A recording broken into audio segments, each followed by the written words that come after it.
Parcel! Unbox na, guys. Puso ko nga i-box. Kani, para ni sa atong mga mamis, o dadis diha nga na yung mga estudyante bitaw. Ana, naboy nang ita diha, o polo. Polo. Pang estudyante bitaw. Ayan siya, oh. Ang tela. Oh, in fairness, puti siya, guys. Ano yan, tela, oh. Nasa bulsa, oy. Ayan siya. Pang lalaki ito yung papolo ba? Pang school uniform. Ganyan siya.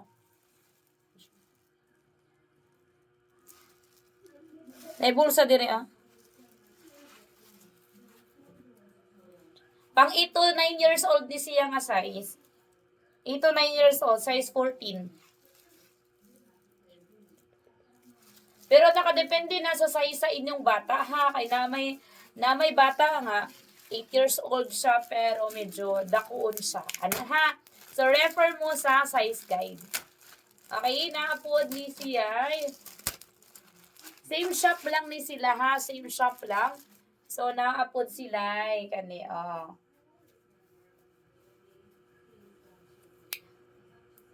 Pants po ito. Color black. Ayan siya, ganyan. Oh. Size ni, kay. Size, ani. That's a size 16. Size 16. Refer mo sa size guide, ha. Oh. Ano yung front, na siya dalawa ka bulsa, duha ka bulsa. And then sa likod, garterized, na siya butanganan sa belt. Ayan, ha. At ito sa front. Sa likod, naa siya usa ka bulsa. Oh, kinsa tong mga nangita og school uniform diha. Pili lang mo sa color.